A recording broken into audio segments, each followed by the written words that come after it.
On garde le contact. Réagissez en direct. Lundi. Famille élargie africaine. Comment en faire un atout? Mardi. Que faites-vous pour rendre chaque membre de votre famille productif? Mercredi. Artistes et accoutrements. La sobriété ou l'extravagance? De quel côté êtes-vous? On garde le contact. Speechline 22 40 12 54. On garde le contact. Merci d'être de notre, madame, messieurs. Il est 13h15 en temps universel et c'est l'heure à laquelle l'on a l'occasion, en tout cas, d'être en face de vous parce que c'est la pause. Vous avez l'occasion de porter votre regard sur des sujets qui concernent notre évolution sur la planète Terre. Vous avez remarqué également, les lundis et les mardis, nous parlons d'afro-optimisme et les mercredis, on traite des questions qui ont trait à la culture. Vous avez remarqué alors le sujet du jour, il s'agit des styles vestimentaires des artistes qui sont autour de nous. Est-ce que vous pensez plus pour la sobriété ou l'extravagance? Pour en parler, nous avons fait venir ici M. Koutiala Souti, qui est commissaire général chargé de l'image et de l'éthique à l'UNARTC. Ça va, Koutiala Souti, bienvenue. Merci, Kanté. Bonjour à toi. D'accord. Le week-end dernier, vous étiez avec nous par rapport à la défense des rythmes traditionnels africains dans les capitales. Bien et sûr. Je pense que votre apport a été intéressant pour les téléspectateurs et nous. L'autre côté, nous avons Jean-Baptiste Zibodi. Il est le président de l'association des artistes musiciens ivoiriens en France et le président, le représentant de l'UNARTC côté France. Oui. Ça va bien? Oui, très bien, merci. D'accord. Donc, à chaque fois qu'on a un visage, certainement, on a pratiquement la position que ce visage-là va occuper concernant la discussion. L'autre côté, nous avons Lewis Parker, il est le chargé de communication de l'association des managers de Côte d'Ivoire. Manager culturel de Côte d'Ivoire, il est aussi animateur. Oui. Voilà, la semaine dernière également, vous étiez là pour tenter d'avoir un équilibre entre les rythmes traditionnels et les rythmes urbains dans les capitales africaines. Oui. Voilà, et une semaine après, votre opinion a changé? Bon, l'opinion peut changer selon ce que la vibration nous donnera aujourd'hui. D'accord, voilà. Pape Nyepo, voilà, Pape Nyepo, il est batteur et chanteur, il est panafricaniste, il est également homme de culture, voilà, globalement. Ça va, Pape? Oui, ça va. Merci d'avoir accepté notre invitation. Merci. Et l'on rappelle que vous êtes du Kiyi, du village Kiyi, un village qui fait beaucoup pour la culture en Côte d'Ivoire. Voilà, madame, messieurs, les invités qui vont casquer l'opération sur le plateau. Vous aussi, vous pouvez nous appeler au 22 40 12 54 pour apporter votre opinion. La question, elle est la même, elle reste. Est-ce que vous penchez plus pour l'extravagance ou pour la sobriété côté style vestimentaire d'un artiste? On va décrocher la première flèche tout de suite, tout en vous amenant un extrait à identifier. Comme tous les mercredis, l'extrait, c'est celui-là. Il a été diffusé le lundi dans le cadre de CAMOF.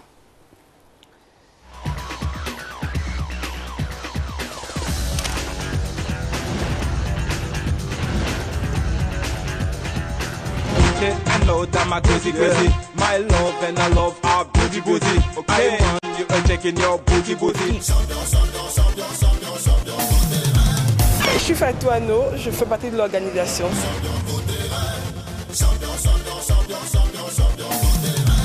La Côte d'Ivoire, c'est quand même un carrefour de la mode. Je veux dire, quand on vous invite à un défilé en Côte d'Ivoire, c'est pas n'importe quoi. On va démontrer aux yeux du monde que la mode avance, que la Côte d'Ivoire avance, que nous sommes ici, nous vivons dans la paix.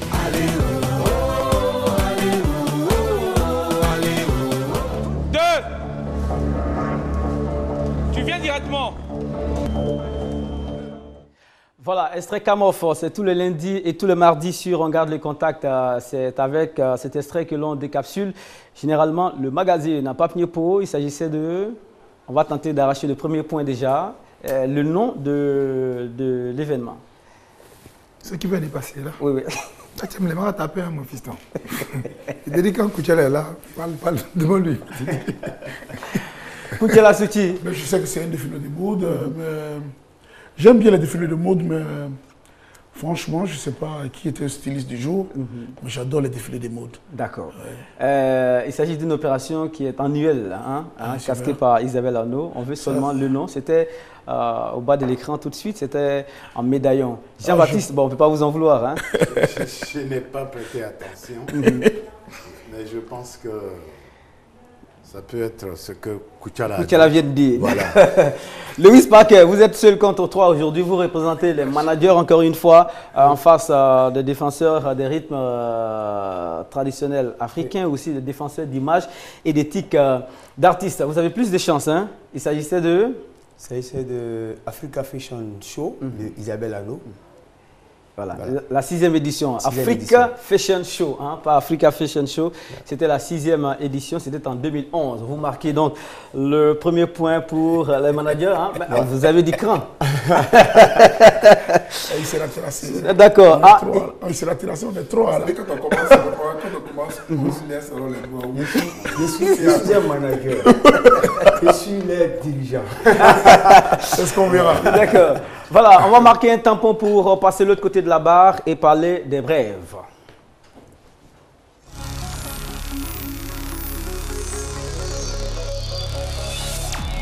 En bref, le premier point, c'est une bonne nouvelle. Les premiers résultats sont tombés concernant l'entrée en 6e. Les enfants ont fait 67,03% de réussite. C'est un taux qui est en hausse. Pape Nepo, un commentaire? On peut applaudir quand même. Parce que je pense que c'est déjà une bonne tendance vers l'authenticité. Donc ça fait plaisir. Lewis Parker? Je pense que c'est bon. Le ministère de l'Éducation est à féliciter. Et avec tout l'effort qu'ils ont mis en place depuis pour que le niveau de l'école en Côte d'Ivoire puisse s'améliorer. Et là, c'est à leur honneur. Et moi, je dis merci. Et ça met la pression dans le camp des grands. On a dit que le taux de réussite était bas généralement, mais aujourd'hui, ça commence à monter. Koutiala Souti, les enfants, on a l'impression qu'ils n'attendaient que cette accalmie-là. Oui, bien sûr. Écoute, les enfants ont besoin d'équilibre pour pouvoir travailler. Je pense que lorsque les grands leur donnent la permission de pouvoir travailler, la démonstration est faite là. Il faut qu'il y ait la culture pour permettre à nos jeunes frères d'aller à l'école et de prendre ce pays à bout le bras. Et ce qui vient d'être démontré aujourd'hui, c'est à l'honneur du ministère de la Culture, ministère de l'éducation, qui met tout en œuvre actuellement. C'est une bonne chose et que les grands frères aussi comprennent, on vient d'une situation difficile, moins de grèves pour que nos petits frères nous remplacent valablement.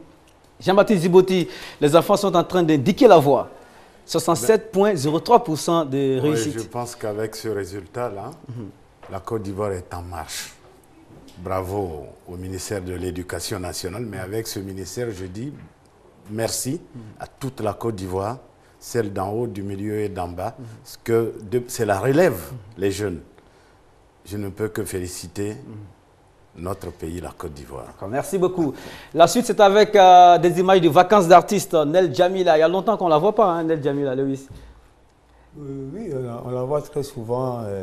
Non, on ne la voit plus depuis un certain temps, ici, à Abidjan. Oui, c'est vrai, c'est vrai. Où vous la voyez? Non, nous on la voit, puisque nous sommes managers, nous on sait où elle se trouve.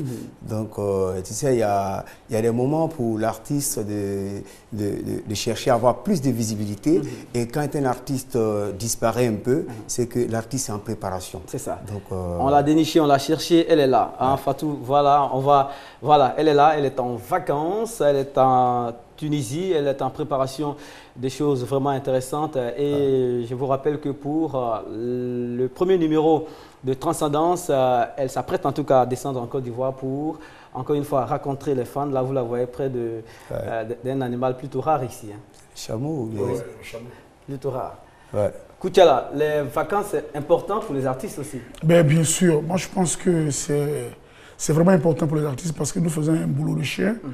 Et qu'à des moments, nous sommes vraiment touchés jusqu'à la moelle épinière. Il faut se reposer de temps en temps.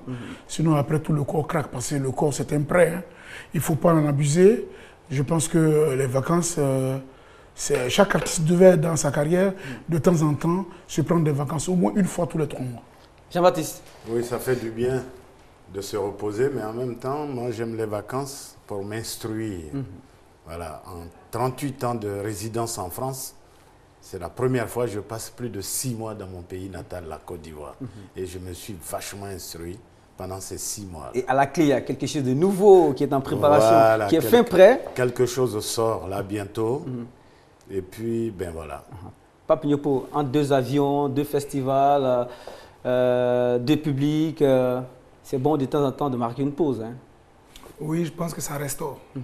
Oui, parce que quand tu es toujours... En général, les vacances pour les artistes, c'est pas trop évident, hein, parce que on est là pour les gens. Les vacances, c'est peut-être quand eux, ils sont en train de... Mais je pense que c'est toujours mieux de... Non, je pense que ça se décrète. Voilà, vous décidez de ne plus répondre à l'invitation, de vraiment... Mais tu sais, Mohamed, en général, on ne peut pas refuser parce que c'est le jeton, papa. Est-ce que ce n'est pas ça le piège? Est-ce que c'est pas ça le piège? Non, est-ce que ce n'est pas ça le piège? Parce que le corps aussi, comme il l'a dit, le corps c'est un prêt, donc...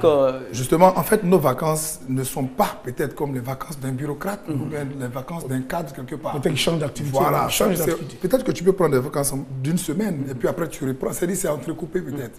Parce que tu peux toujours être en train d'être appelé, tu comprends un peu. Donc tes vacances sont entrecoupées. Au moins, les gens se reposent. Toi, tu bois pour eux. Quand ils sont en train de barrer, c'est là toi tu te reposes un peu. Ah, il a deux champs lexicaux, hein, le Noussi et... Merci beaucoup, Lewis Park. Vous êtes en activité continue, mais c'est important aussi de marquer un moment, une pause, et puis pour faire le plein. Effectivement, c'est important pour tout le monde de se reposer. Le repos, c'est important pour un être humain. Même le téléphone portable, quand il est déchargé, il faut le mettre en charge. Voilà, donc un homme qui travaille a droit au repos. Voilà, ce sont les lois du travail qui nous le demandent. Donc un artiste aussi doit se reposer. Mais ce n'est pas tous les artistes aujourd'hui qui pensent au repos. C'est les artistes qui sont les plus demandés sur le terrain, qui, avec leur manager, font un programme bien planifié et puis bon, essaient de décréter une zone de 2 à 3 semaines pour l'artiste et le manager se donne les moyens de refuser les contrats dans ces laps de temps pourvu que l'artiste se repose. Parce que s'il tombe malade, c'est l'industrie qui tombe malade. Voilà. En amont, on a pris le soin d'économiser. Parce que lui, il parlait de jetons, ça veut dire que s'il n'y a pas de jetons à côté... Oui, c'est quelque part, comme je l'ai dit... Il faut être structuré. Oui. C'est ça. Non seulement il faut être structuré, mais ce n'est pas catégorie d'artistes. Il y a des artistes qui sont peut-être demandés par saison, les fêtes d'année, les fêtes de Ramadan, Tabaski et autres. Mais les artistes, tous les jours que Dieu fait sont demandés. Ceux-là, ils ont besoin de faire un planning pour pouvoir se reposer. En fait, c'est que quand on a besoin d'un artiste qui n'est pas là, c'est frustrant pour le peuple. Voilà. Donc tu ne peux pas dire qu'on a besoin de lui et tu vas dire qu'il se repose. Parce que je te dis que là, ton boulot n'a rien à voir, par exemple, avec celui qui se lève 7 h du matin, qui va au boulot, qui descend à 17 h. Quand on a besoin de toi, il faut rendre, c'est un rôle divin. En ce moment, tu dois chercher à quel moment, on ne peut pas t'appeler du 1er au 30e, papa, ils vont te dire.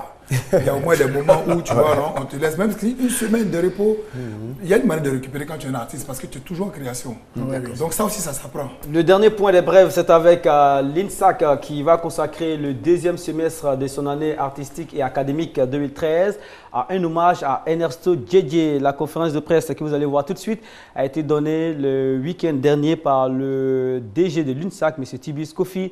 Et si tout se passe bien, on sera en connexion avec lui parce que le lundi dernier, en compagnie du ministre de la Culture, le lancement officiel de cet hommage a eu lieu.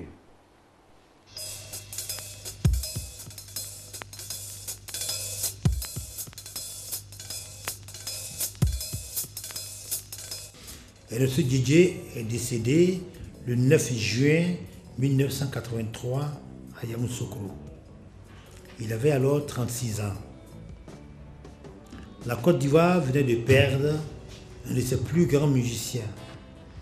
Je pense que, hormis Yves Begré en 1975, c'était l'événement dans le monde artistique. Yves Begré, puis bien sûr, la tragédie qui avait frappé les musiciens de la Niébi Jazz, qui a eu l'accident de tout dans le T45, le professeur Paul Dagri, qui a aussi les cheveux aussi gris que les miens, doit sembler s'en souvenir.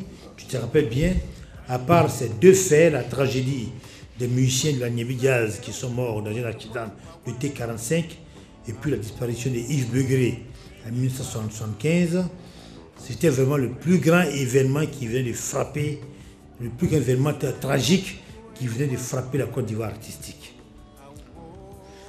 Si vous avez bien vu, NSE Djedje en 83 et 7 ans plus tard, Roger Fulgence Kassi auront eu les obsèques les plus grandioses en Côte d'Ivoire, à l'exception de celles faites au président Houphouët-Boigny, qui interviendront en 1993. Et puis, elles ont été grandioses pour des raisons que vous savez. L'homme avait une dimension, une stature internationale. J'étais un témoin de son temps. J'étais un personnage historique qui avait le même poids que des gens comme Neto, Augustine Neto, comme De Gaulle, comme Winston Churchill. C'est un grand homme que la Côte d'Ivoire, l'Afrique et le monde ont célébré en tant que tel. Et notre Djedje, c'est le domaine des arts, c'était vraiment autre chose. Mais là, il y a des funérailles vraiment grandioses. Et cela en témoignait de la grandeur de cet artiste que la Côte d'Ivoire et l'Afrique sous-régionale à côté avaient adopté et reconnu comme tel.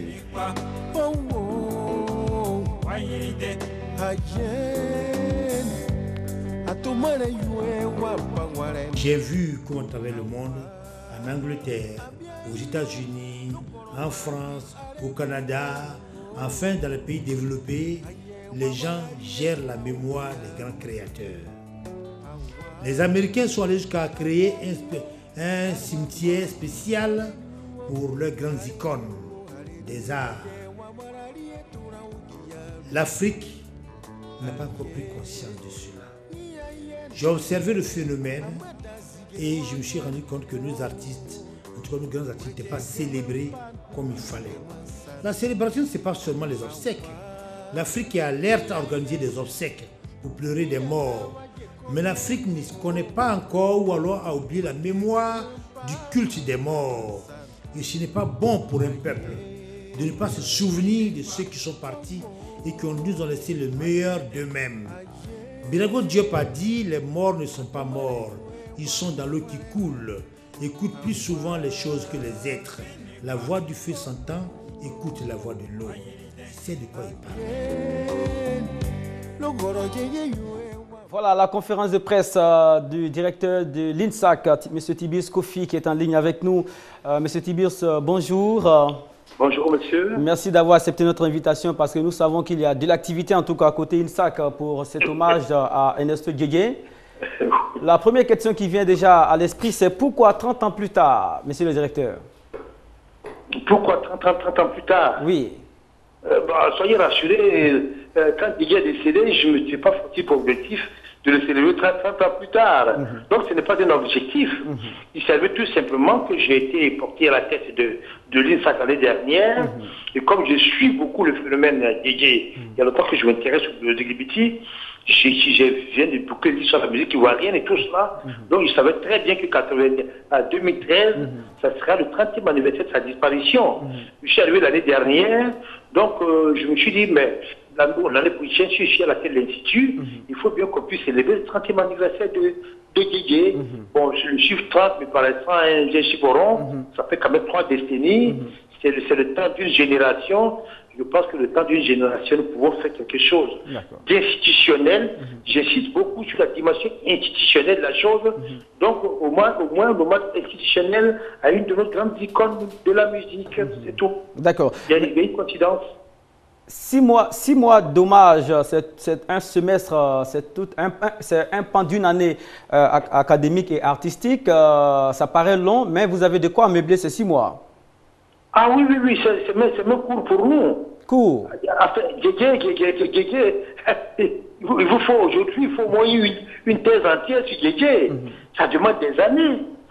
Ça demande, on ne sait pas, encore suffisamment sur lui. Il y a des pans entiers de sa vie qui restent inconnus. Aujourd'hui encore, il y a des ouvrages que des Américains publient sur Jimi Hendrix, où on révèle encore des pans entiers de sa vie que les gens ne savaient pas. Donc 6 mois même, c'est insuffisant. Bon, ben, nous sommes chez une institution académique, universitaire, il y a des études à faire. Et bon, voilà, on s'est donné un temps maximal. Je pense que pendant 6 mois, nous pourrons faire quelque chose pour DJ. D'autant plus que ça fait 1 an qu'on a conceptualisé le projet. Nous avons écrit pas mal de textes. En tout cas, on a suffisamment de choses pour alimenter ces 6 matchs. Il n'y a aucune crainte pour ça. Par exemple, vous n'avez pas encore vu les plasticiens. Vous n'avez pas encore vu nos structures de DJ. On n'a pas encore monté nos tableaux sur les DJ. On ne vous a pas encore monté toutes nos chorégraphies sur DJ. On ne vous a pas encore montré tout le répertoire de DJ que jouent les musiciens de l'Institut. Vous n'avez pas encore vu les enfants du conservatoire qui ont 8 ans, 10 ans, qui jouent NSE DJ et tout ça, on ne l'a pas encore vu. Donc il y a beaucoup de choses à faire pendant ces 6 mois. D'accord. Est-ce que le grand public est convié à ces ateliers ou encore à ces représentations oui, par rapport à c'est ouvert au grand public. Nous comptons. D'ailleurs, nous attendons beaucoup de la RTI pour nous accompagner dans ce projet. La RTI en a déjà fait beaucoup, mais nous attendons encore plus qu'elle, plus d'elle. On a demandé le partenariat de la RTI pour qu'elle nous accompagne et qu'elle médiatise toutes les activités qui auront lieu autour du nom NSE DJ et de son esthétique musicale et chorégraphique, le Ziglibiti. On sait que vous avez déjà amené une équipe au village de NSE DJ. Quelle a été la mission de cette équipe-là? Nous avons veillé à Taïra, nous avons fait une veillée artistique et académique en réalité à Taïra-Gué. Or, ça nous a fait mal que la RTI n'ait pas pu nous accompagner parce que ça a été quelque chose de fabuleux. Des moments très très forts. D'abord pour le voyage lui-même qui a été très très difficile. Vous savez que la route d'Alou à Taïra-Gué, c'est, je ne sais pas comment on peut appeler ça, mais je ne sais même pas comment la qualifier quoi. C'est 10 km de route, mais il vous faut au moins 40 minutes pour parcourir. Hein. C'est très très dur. Nous sommes arrivés la nuit à Taïra-Gué à 22h, 23h. Nous avons été accueillis par tout le village. C'était dans ce côté émotionnel. Tout le village, on est descendu avec la musique de Ziboté. Le village a chanté avec nous. À minuit, on est allé sur la tombe de JJ. Et ça faisait, à minuit, on était au 9 juin, le jour de son décès. On y a passé de bons moments, on a discuté, on a chanté encore à Guité, Ziboté. Et puis à la lumière des lampes tempêtes, nous avons revenu le village où nous avons dansé des Ziglibiti avec les villageois à 3h du matin environ. Non, c'était beau. Dommage, là, il n'était pas la possibilité. Toutes ces images qui étaient exceptionnelles, le côté émotionnel, quoi. D'accord. Et alors, on rappelle que ce lundi, le lancement officiel a eu lieu en présence du ministre de la Culture lui-même. La journée du lundi a été une journée solennelle et à la fois riche en événements, monsieur le directeur, pour terminer. Ah oui, très riche. Le directeur que je suis est ressorti content parce que mon ministre, mon patron, a été très content du travail qu'on a fait. Il a été tellement content qu'il a annoncé solennellement au public qu'il va transformer notre orchestre des maîtres ici en orchestre national. Ah, félicitations. Oui, c'est vraiment la consécration des efforts que nous avons eu à déployer pendant 1 année et demie. Et nous en sommes fiers. Le public a bien répondu, les musiciens ont bien joué, les danseurs ont bien dansé. Toute l'école a été à la hauteur du défi. Mais ce n'est rien encore. Vous allez voir ce que vous n'avez jamais vu en Côte d'Ivoire en novembre 2013. Merci beaucoup, monsieur le directeur.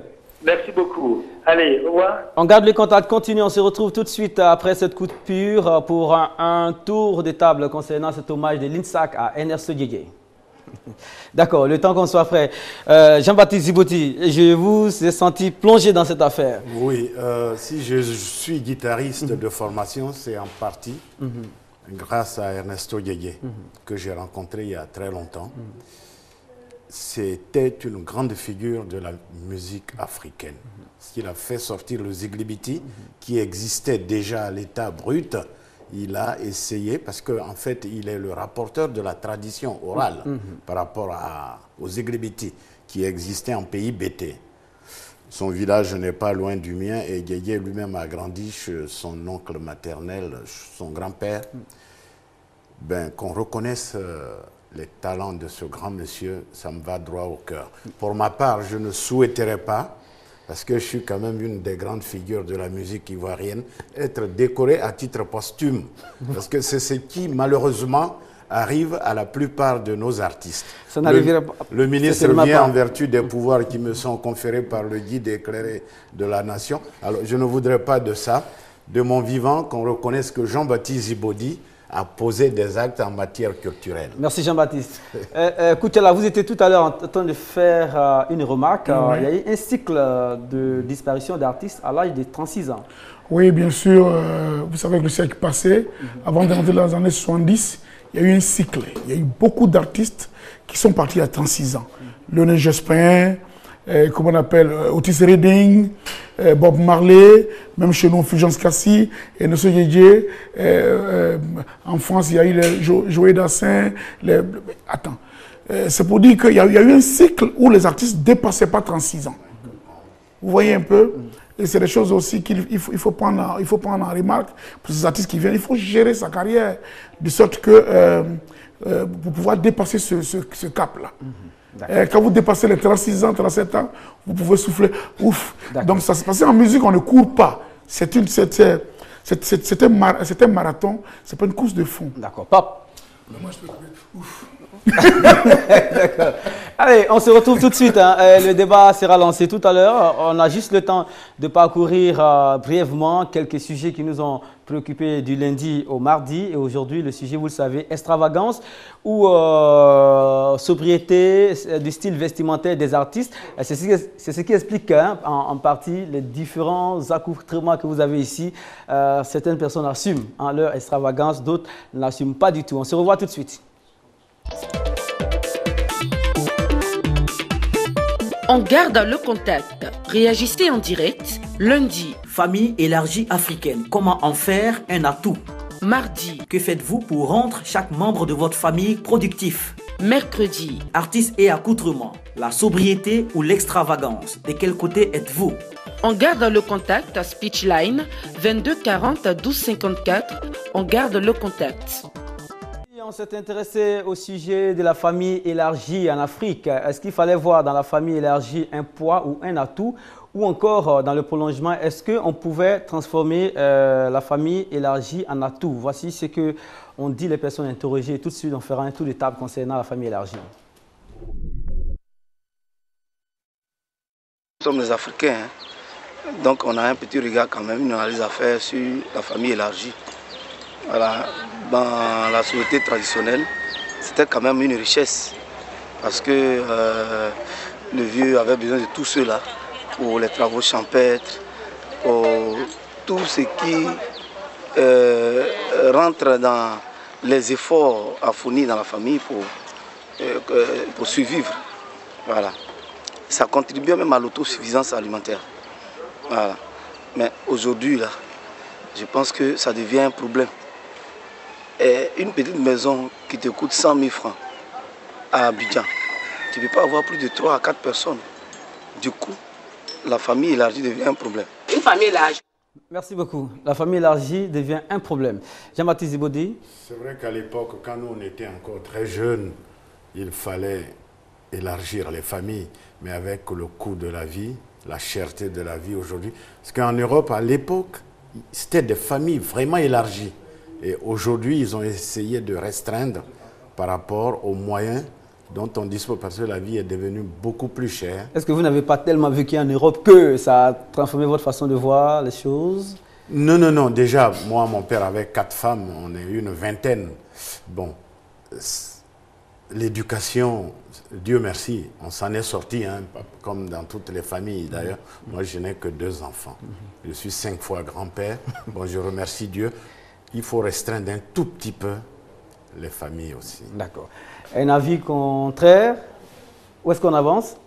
Je suis pour la famille agrandie parce que le vrai problème en Afrique aujourd'hui, même en Europe, c'est le problème de l'éducation. À l'époque, tout le monde éduquait tout le monde. On peut te donner des fessées parce que tu as désobéi à une tante, même à 2 km de ton village. Malheureusement, aujourd'hui, les gens sont instruits, mais ils ne sont pas éduqués. Voilà le problème. Alors que l'instruction, c'est la première étape du mental. Et comme ils ne sont pas éduqués, il est difficile d'avoir le grand nombre de personnes. On ne peut plus les gérer. Mais s'ils étaient éduqués, même à 1000 personnes. Donc aujourd'hui, la culture, c'est-à-dire la richesse de l'essence de la culture qui est la spiritualité, lorsqu'elle est mise en évidence, même quand vous êtes des milliers, vous êtes facilement gérable. Mais aujourd'hui, les hommes aujourd'hui ils agissent en seconde nature. Ce n'est pas leur nature première. Donc pose le problème. Merci beaucoup. Donc vous êtes pour la famille élargie. Le second sujet, c'était le mardi. On s'est intéressé à comment faire pour que chaque membre de votre famille soit productif pour éviter l'effet des parasites. Voici les réactions recueillies en ville. Qui actuellement étudient, ce que je pourrais faire pour les aider, c'est déjà de commencer, quand ils auront fini, les aider à trouver des stages et tout. En tout cas, m'arranger de sorte à ce que chacun d'entre eux a un emploi, déjà pour qu'ils se prennent en charge soi-même et autres, parce que bon, c'est bien de prendre soin de ses proches et tout, mais à un moment donné, ça devient pesant. Parce que soi-même, on a sa famille, on a son mari, on a ses enfants. Donc, c'est important, par-dessus tout, de soutenir les membres de sa famille à eux-mêmes se réaliser aussi. Merci beaucoup. Lewis Parker, est-ce possible, d'abord, est-ce possible de faire en sorte que tous les membres d'une famille soient productifs? Bon, je pense que ce n'est pas impossible non plus. Tout dépend de la base. De la philosophie pure. Voilà, tout dépend de la base. Aujourd'hui, les familles élargies en Afrique, il y a pas mal de personnes qui sortent leur tête du lot, c'est-à-dire réussissent. Mais il faut l'entraide. L'entraide entre les frères, entre les cousins, entre les membres de la famille. Et puis, je pense bien que, comme il le disait tout à l'heure, c'est l'éducation à la base. Il ne faudrait pas être dans une famille et puis constater qu'un de tes petits frères ne va pas à l'école, mais comme vous n'êtes pas du même papa et tout ça, et puis tu le regardes, il faut l'aider à aller à l'école. Il faut mettre tous les enfants à l'école, sans distinction. Et en cela, demain, quand toi, tu seras à la retraite, ce sont ces enfants-là qui vont venir en aide à la famille. Mais si tu te désengages parce que bon, ce n'est pas l'enfant de mon papa ou bien ce n'est pas l'enfant de ma maman, et donc moi je me désengage, mais demain, si tu es le seul riche de la famille, tous ceux-là viendront chez toi à Abidjan. Vous n'avez pas dit non, quittez chez moi. Et pourtant, si vous êtes le seul riche parmi 9 personnes, c'est que vous êtes le 10e pauvre. Voilà, c'est ça. Clair. C'est ça. Pape Diepo, vous partagez cette opinion. Qu'est-ce qu'il faut faire en tout cas pour que chaque membre d'une famille s'en sorte? Moi, je pense que déjà, à la base, il faut voir qu'est-ce que chaque enfant sait faire. Parce que là aussi, c'est une petite erreur. C'est vrai, nous tous, on peut aller à l'école. Moi, j'encourage l'école, je te jure, mais juste pour pouvoir apprendre à être dans la société. Mais je crois qu'il faut apprendre à inculquer les métiers aux humains. Parce que dès qu'il est petit, c'est un humain. D'autres peuvent sortir comme cuisinier, mais vraiment professionnel, parce que chacun a sa couleur. L'autre peut sortir comme mécanicien, l'autre peut sortir... Mais il faut apprendre à inculquer le sens du métier à chaque humain. Vous allez vous rendre compte que la famille sera 2 fois plus riche. Merci beaucoup. D'autres ont dit ici qu'une famille se gère comme une entreprise. Et sur Internet, les avis étaient partagés, mais le fort taux de pourcentage était pour la famille élargie d'abord. Les intervenants sont au nombre de 380 et quelques intervenants ont choisi la famille restreinte parce qu'il s'agit de la France Jeune qui dit par exemple que la vie en ville fait qu'on ne peut pas s'occuper de tout le monde au même niveau. D'autres personnes trouvent par exemple que aider quelqu'un, ce n'est pas l'assister, c'est de l'aider, l'encadrer, à faire en sorte qu'il soit productif, donc qu'il puisse créer richesse. Voilà. On se prépare, madame, monsieur, nous en sommes à la tasse d'été. C'est maintenant le sujet du jour, extravagance ou sobriété en matière de style vestimentaire. Qu'est-ce que vous préférez? Vous avez vu nos invités, chacun a son style. Il y en a de sobres, il y en a d'extravagants. Koutiala, ah oui, hein? Bien sûr. Hein? Bien sûr. On en parlera tout de suite. Fatou, quand tu veux.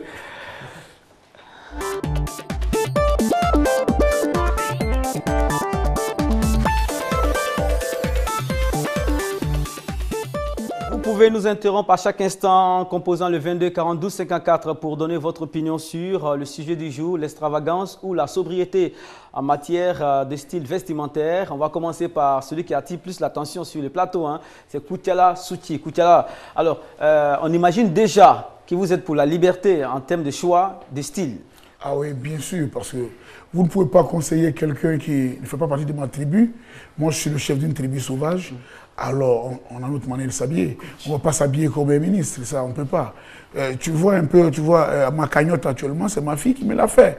Elle m'a demandé gentiment, papa, écoute, on dirait que le Seigneur, il a mis des taches sur ta tête. Elle a oublié que je suis requin. Je lui ai dit non, si le Seigneur a mis des taches, je pense que tu vas mettre les couleurs. Elle a mis les couleurs. Mais ça répond quoi? C'est pour attirer l'attention sur soi? C'est pour déplaire? C'est pour choquer? Non, ce n'est pas ça. Je pense qu'il y a des choses qui sont naturelles. C'est comme si tu demandais à une femme pourquoi tu es une femme. Elle ne sait même pas parce qu'en fait, tu te plais dedans. Vous croyez que c'est fortuit? Ça, c'est... Non, franchement, moi je le fais. Parce que j'ai toujours dit que je ne cherche pas à plaire à quelqu'un. Je ne cherche pas à plaire à quelqu'un. Que je dis ce que je pense ce que je dis. Quand je ne suis pas content, je ne suis pas content. Je ne suis pas hypocrite. Et donc, quand elle m'a dit, papa, je te mets la tignasse à l'heure, j'ai dit, mais là, je vais voir. D'accord. Jean-Baptiste, vous, bon, là... Je te laisse terminer. Non, allons-y, la réponse est là. De toute façon, il y a un droit à la différence. Il y a un droit à la différence. Voilà, tu es bien habillé, style italien. Merci. Et ça fait propre. Je ne dis pas qu'il n'est pas propre. Je n'ai rien à foutre. Le droit à la différence. Attention, on va faire doucement. Et moi, j'aime bien, on a drainé toute une catégorie de jeunes. Et on aime être comme on est. D'accord, vous attendez 2 minutes. Monsieur Seri est à Soubré. Monsieur Seri, bonjour. Bonjour, monsieur. Merci d'être avec nous aujourd'hui. Le sujet, vous le connaissez, on vous écoute. Vous êtes pour l'extravagance ou la sobriété? Non, moi je crois qu'un être humain doit s'habiller comme un être humain. Excusez-moi, mais vraiment, quand je vois certains artistes qui percent les narines, même un garçon qui perce, vraiment, ça me soulage, c'est vrai. Moi, c'est mon opinion, mais vraiment, c'est pas du joli à voir ça. Et je suis toujours d'artistes qui, au lieu de bien s'habiller, ce qu'on appelle au lieu de chocoto, ils mettent le chocoto au dehors et tout le reste dehors. C'est plus réellement comment on fait s'habiller. D'accord, ce chocoto-là, ça a une histoire, Pape Niepo. Le pantalon qui descend. Oui, je pense que c'est dans les prisons américaines, hein, c'est parce que les gens se disent que quand ils rentrent, d'autres rentrent avec des ceintures, ils sont capables de faire du mal. Donc, mieux vaut rentrer sans... Vous êtes en direct, hein, monsieur Seri. Oui. Pape Niepo est en train d'expliquer l'origine du jean qui descend. Voilà. Il dit que c'est une habitude des prisonniers américains. Voilà, on leur enlève les ceintures pour ne pas qu'ils soient capables de faire du mal en prison. Donc, il n'y a pas de ceinture et ils sont obligés de marcher avec, tu vois, le truc qui est dehors. C'est ça, cette mode, en fait, c'est ça qui a été transmué en mode, en fait. Sinon, c'est pas parce que les enfants voulaient mettre les fesses dehors. Voilà. Et voilà, donc on a votre opinion. Vous souhaitez que les artistes soient sobres, c'est ça? Merci beaucoup, M. Seri. 22 42 54, Mademoiselle Kassi est à Cocody. Mademoiselle, bonjour. Oui, bonjour. On a l'écho avec vous. On vous écoute, mademoiselle. Oui, ça va maintenant? Oui, ça va. On vous entend. Vous choisissez quoi? Vous êtes de quel côté? Moi, je suis pour la sobriété, en tout cas. Koutiala, il n'a pas beaucoup de chance aujourd'hui. Pardon? Koutiala qui est à... Franchement, il n'a pas beaucoup de chance parce que nous sommes dans une société et une société de personnes, en tout cas, normales. Attention au mot. Pardon? Oui, allons-y. Terminez. Voilà. Donc, il faut penser à autrui. Il faut penser à autrui. Il ne faut pas se faire plaisir parce qu'il faut se faire plaisir. On n'est pas en Europe. Peut-être en Europe, il y a Lady Gaga, il y a tout ça. Mais on en Afrique. Et pourtant, on pense pour le développement. On n'a pas encore atteint. Donc, puisqu'on n'a même pas atteint le seuil de développement, il faudrait penser à nos enfants. Il ne faudrait pas s'habiller comme des animaux et puis dire on est fiers. Parce qu'on veut, comment dire, on se plaît. Peut-être ça te plaît, mais et autrui. Si tu penses pas à autrui, c'est que tu penses pas à toi-même. Merci, mademoiselle. Donc, on va lui laisser le temps. Regardez le monsieur, notre papa. Il est très bien habillé, joli garçon, propre. C'est une image. C'est une personne. Ah, il aime ça. Voilà, donc ce genre de personne-là, c'est à imiter. Mais franchement, pour l'autre, regardez le nez. Attention, merci beaucoup. C'est blessant. Merci beaucoup, merci. On va donner l'occasion à Koutiala plus tard de réagir. Monsieur Kwame est à Bobo, il est avec nous. Monsieur Kwame, bonjour Kwame. Oui. Ça va très bien, Bobo? Oui, ça va très bien, Bobo. Vous nous donnez votre position et votre argument. Au fait, Moi, bon, j'ai choisi... Allô? Oui, allô, vous êtes en direct, M. Kwame. Voilà. Au fait, moi, je reste sur la position. Hein. Laquelle des positions? Vous voilà. Souhaitez que... Le monsieur à la télé qui s'est coiffé avec les couleurs... Nous ne sommes pas... M. Kwame? Oui. Il représente un groupe d'artistes, un courant de pensée. C'est pas ça, je veux dire, c'est pas sur lui que nous sommes, parce que ça fait deux. Je suis trop fan du moment même. Ouais, moi-même, il me casse même. Non, moi, je suis trop fan de ton style, non. Merci beaucoup. Si les gars de l'autre la France sont bons, je suis fan. D'accord. Je veux savoir, ça vous apporte quoi? Quand vous êtes fan de ça, vous voulez faire comme ça, ça vous enrichit à quoi? Non, mais là, tu ne peux pas comprendre ça vraiment. Quand tu tapes là, quand les pays de la génération de la gamme, tu vois, c'est propre même. Merci beaucoup. Quand tu marches, tu mets ton carbone dedans, c'est propre. D'accord, merci. Merci. Monsieur Conan est à Koumassi. On va prendre, il sera la dernière personne et ensuite on fera un tour de table. On va prendre d'autres réactions en direct. Monsieur Conan? Oui, allô? Monsieur Conan? Oui. Sobriété ou extravagance? Moi, j'opte pour l'extravagance. L'extravagance? Oui. Bon, ceux qui ne sont pas extravagants, qu'est-ce qu'ils perdent? Ceux qui ne sont pas extravagants, parce que déjà, un artiste, c'est déjà le reflet de quelque chose de pas très ordinaire. Moi-même, je suis artiste peintre, muraliste. Donc, si vous n'osez pas, que vous êtes limité, comme des personnes ordinaires, ça fait déjà, vous êtes déjà classé comme une personne ordinaire. Les artistes qui s'habillent de façon classique sont limités. Bon, je crois que c'est leur choix, mais le plus important, je crois que extravagance n'est pas synonyme forcément d'indécence. Voilà. Non. Vous pouvez être extravagant et très féchant. D'accord, merci beaucoup. L'extravagance n'est pas synonyme d'indécence. Voilà, merci beaucoup. Et nous allons lire une réaction de monsieur N'enfant de quelqu'un. Voilà, c'est son surnom sur Facebook. Il nous dit ceci, l'extravagance ou la sobriété. Chaque artiste a le droit, en tout cas, de faire un choix en fonction de son champ de réflexion et aussi en fonction de la vision qu'il veut donner à une production donnée. Voilà, merci beaucoup. Vous continuez à poster vos réactions. On a un léger problème de connexion, mais ça passe quand même. Vous êtes une centaine actuellement. Pape Niepo, on ne vous a pas écouté concernant ce sujet-là. Vous êtes à mi-chemin entre les deux ou est-ce que vous avez opté pour un style? En fait, moi, je suis vraiment pour la dualité parce que la vie elle-même, elle supporte de dualité. Donc, que ce soit sobriété ou extravagance, ça dépend de ce que l'artiste veut véhiculer. Et puis, en général, je dirais qu'un artiste n'est pas un homme ordinaire parce que nous sommes entre la métaphysique et la physique. Donc, ça dépend du degré d'inspiration, c'est-à-dire où est-ce que la pensée est positionnée pour pouvoir se permettre de réagir comme ça physiquement. Vous allez compliquer l'affaire pour nous. Bon, d'accord, donc je me serai un peu. Donc, je disais, c'est pas mauvais, comme nous sommes des humains. Quand tu es un artiste, la seule chose de laquelle on peut bénéficier, c'est la tolérance de notre apparence aux yeux des gens. Mais est-ce que vous pensez à l'impact que vous faites sur les futures générations? Parce que les grands, ce n'est pas déjà grave. On peut choisir d'être comme vous ou ne pas choisir d'être comme vous. Les tout petits, je vais vous donner un exemple. Il y a des chansons, quand on les joue aujourd'hui dans des baptêmes, vous voyez les enfants de 2, 3, 5 ans en train d'imiter le DJ là, dans son style vestimentaire et tout ça. L'enfant, il descend la culotte, il descend le pantalon. Par contre, où c'est nuancé, c'est, je dirais, l'exploitation de la mode. Parce que quand un moment, on se rend compte qu'on portait les tricots où on écrit Drogba, comme ci, comme ça, on va en boîte avec ça. Mais c'est du terrain de football à la boîte de nuit. Mais s'il faut prendre, par exemple, là où il y a un danger, par exemple, on ne porte pas les ceintures parce qu'on sait que ça va vers la mort, et que toi, tu prends ça en transmettant pour mettre ça dans la mode, là, je trouve qu'il est un peu bon. C'est là que je mets mon point d'interrogation. Oui, mais là, il faut être...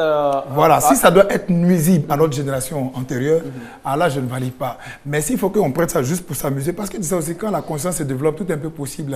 Donc, en passant, je veux dire, un peu de tolérance, mais sans ne pas trop aller dans une certaine sévérité, parce que quand la conscience, quand elle s'expansionne, on accepte les choses, mais quand ça devient nuisible à autrui, Il faut avoir une jugette, ça veut dire qu'il faut atteindre une certaine maturité. Voilà. Je veux dire que la frange qui est la plus fragile et la plus touchée, c'est la frange qui ne peut pas juger cela. On voit une idole à la télé, on voit quelqu'un qu'on aime, on copie ses chansons aussi bien que son style. C'est là où le bas blesse. J'arrive, hein. Monsieur Moussa est à Cocody. Bon, il a passé un record d'attente au standard. Oui. Bon, voilà un peu. Donc, c'est ça le problème, n'est-ce pas? Et aussi, ça dépend du but qu'on a. S'il faut instruire les gens vraiment à être, des créateurs, alors, seulement la mode, l'habillement qu'on a, il faut arriver alors à donner une instruction capable de pouvoir permettre aux enfants d'être encore 2 fois plus évolués. Mais si c'est juste pour les conduire à la bêtise, comme je disais, quand c'est nuisible à autrui, je ne valide pas. Mais comment faire pour ne pas les conduire à la bêtise? C'est ça mon problème. C'est simple, pour ne pas les conduire à la bêtise, il faut leur donner un temps. C'est-à-dire que quand l'enfant, peut-être qu'il a 5 ans par exemple, il veut copier. Il faut lui dire non, attends, quand tu auras 19 ans, tu pourras choisir. Comment est-ce qu'il comprend ça? Est-ce que vous êtes partout avec lui? Je parle d'éducation. Je ne parle pas d'instruction. Aujourd'hui, le problème, c'est qu'on a un peu de pognon, on confie son enfant aux autres et on ne veut pas être responsable. C'est ça le problème. Il faut dire à l'enfant, écoute fiston, c'est vrai, tu veux ressembler à, comment on appelle, à Michael Jackson, mais il faut attendre 18 ans. Et puis tu vas décider. À 18 ans, si c'est sa voix, il va suivre, si ce n'est pas sa voix, il va décaler. Je veux dire, ok, c'est tout. Mohamed, ça dépend aussi des médias, hein, parce que la personne qui a le slip dehors, si on passe son temps à faire la promotion de ce gars, ça attire automatiquement les enfants. Non, donc en passant aussi... Donc, ça veut dire qu'il ne fallait pas inviter Koutiala? Non, je veux dire, c'était pas... Koutiala, en fait, Koutiala, moi je ne suis pas en train de critiquer Koutiala parce que dans les temps antérieurs, même comme on le dit, au temps jadis, on avait la culture africaine où tu voyais... Moi je suis arrivé en Guadeloupe, le type qui nous avait accueillis à l'aéroport, mais il était fascinant.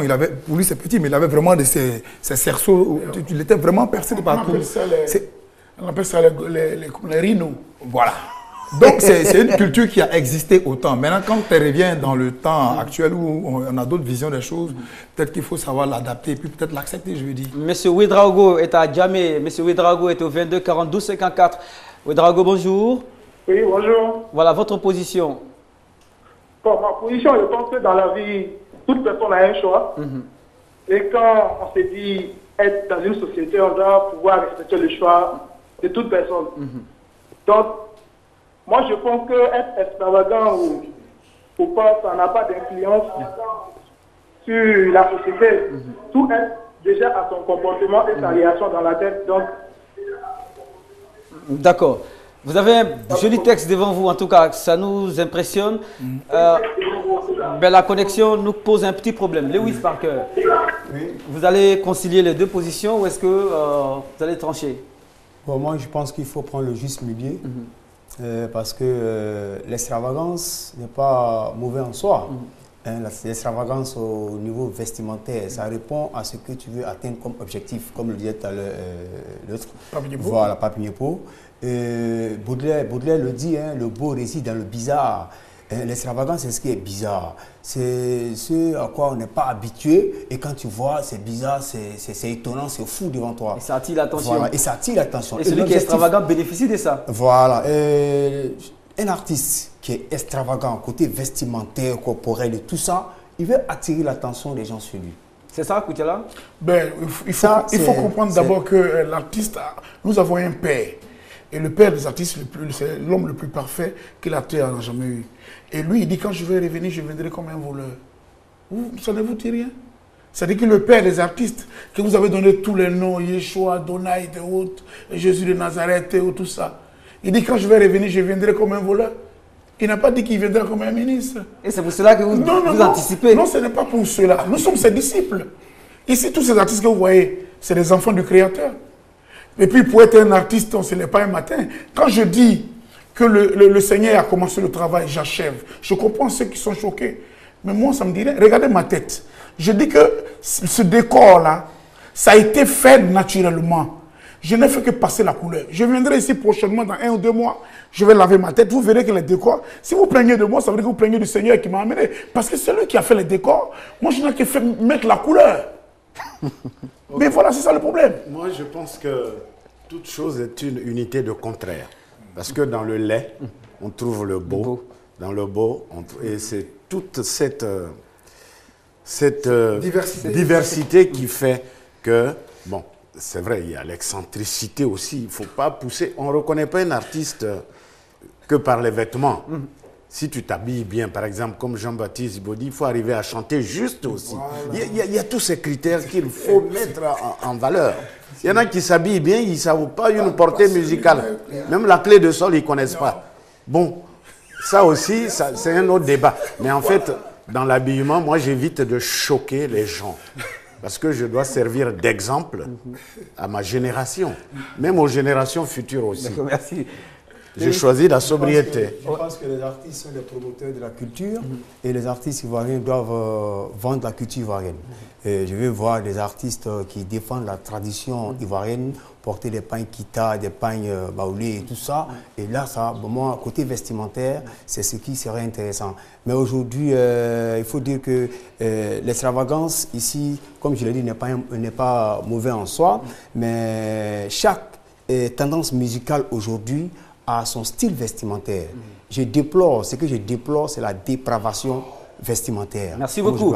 Chacun selon son opinion, mais il faut faire attention aux générations futures et aussi aux jeunes générations qui quand même imitent. Hein. C'est une génération vraiment tentée. Vous êtes étonné vous avez déjà assisté à des baptêmes. Oui, bien sûr.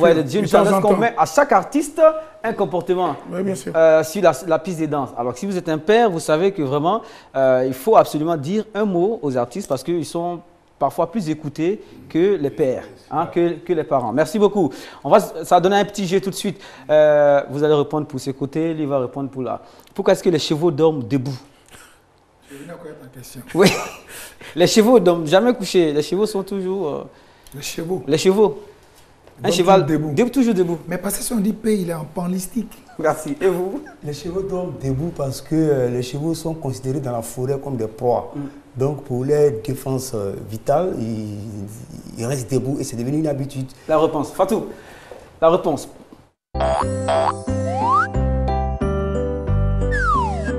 Pourquoi les chevaux dorment-ils debout? Quand ils vivent en liberté dans la nature, les chevaux risquent d'être attaqués par des animaux prédateurs. Alors ils dorment debout pour pouvoir réagir vite et d'étaler au cas où il y a du danger.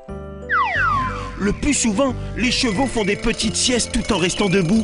En fait, ils dorment par petits bouts. Et pour ne pas tomber quand ils sommeillent, ils ont un truc. Leurs jambes arrière peuvent se bloquer. Malins ces chevaux. Les chevaux peuvent aussi dormir couchés, mais jamais plus de quelques minutes. Mais c'est plutôt rare, car la position couchée n'est pas idéale pour prendre ses pattes à son cou et se sauver. Ça explique qu'on voit souvent des chevaux debout, mais qui ont l'air endormis, dans les champs ou dans les écuries. Bravo. Tout le monde a marqué le point. L'élément suivant, c'est une petite question qui va sortir de cet élément. On va suivre l'élément et puis on va revenir tout de suite. Une seconde.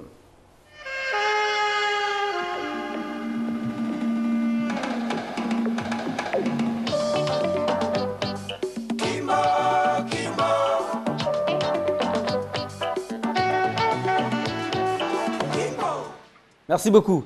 C'est une bande dessinée africaine et ivoirienne voilà, qui a été diffusée sur les télévisions africaines. Je suis étonné. Le nom de cette bande dessinée? C'est Kimbo. D'accord, ce n'est pas toute la question. Le nom de la petite sœur à Kimbo? Aya. Vous? D'accord, 0 point partout, elle se nomme Kita. Kita. J'avais dit. Tu sais, entre le A et puis le tellement été précis. Sinon, non, je te jure. J'ai aimé l'émission. Tu as vu le professeur qui avec les... D'accord, un autre élément magnéto pour encore détendre l'atmosphère ici. C'est parti.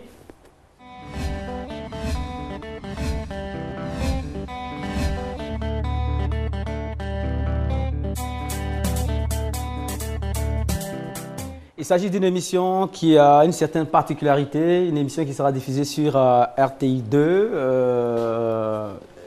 Koutiala, le principe de l'émission? On On dirait que oui, le nom, oui, c'est écrit le nom. Transcendance, c'est accueillir des personnalités du monde culturel, non? Bravo. Ceux qui transcendent, bien sûr. Ceux qui transcendent, bien sûr. Merci beaucoup, Jean-Baptiste Djibodi. Et madame, messieurs, nous en sommes donc presque à la fin de ce face-à-face entre deux équipes qui ont parlé aujourd'hui, qui ont discuté en tout cas de façon fraternelle autour de la question des styles vestimentaires des artistes. Et on va vous amener une image à commenter tout de suite. L'image arrive. Voilà, un pêcheur. Pape Niepo. Ouais, je crois que ce type-là. Qu'est-ce qu'il veut exprimer? Il veut dire quoi? Je sens qu'il est, en fait, il est en harmonie avec la nature. Donc, tu vois, où il est serein, mais il sait qu'à tous les coups, il va attraper un graillard. Donc, je pense que, voilà quoi, il est relax. Je pense que c'est quand même pousser la foi à ses limites.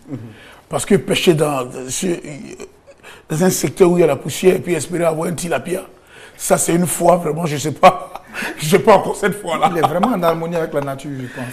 C'est pas croyable. Je pense qu'il veut passer une communication à l'endroit de nos autorités pour que cette ruelle soit vraiment bitumée. Voilà, parce que quand on voit la rue là, c'est tout à fait dégradé. Au point qu'on puisse pêcher là. Oui, voilà. Jean-Baptiste, vous terminez. C'est la même vision que j'ai eue quand même. Hein, parce qu'à l'époque, on l'avait fait pour la cité administrative. On est venu tendre des pièges. C'était vraiment symbolique. Et après, ça a marché. On chassait à Gouti là-bas. Oui, oui, oui. Donc le monsieur est en train de dire aux autorités, tiens, il faut faire quelque chose. Merci beaucoup. Remerciements à toute l'équipe qui a travaillé sur cette émission. Remerciements aussi aux internautes qui interviennent à chaque instant, qui sont sollicités. Remerciements à vous qui êtes là. En tout cas, nous sommes... Un mot de fin. Oui, un mot de fin, très rapidement. Vraiment que Dieu bénisse la Côte d'Ivoire et que la paix règne dans le cœur de tous les humains et de la Côte d'Ivoire. Merci beaucoup. Pape Niepo. En tout cas, merci à tous. Demain, vous avez rendez-vous avec Eva Amani pour...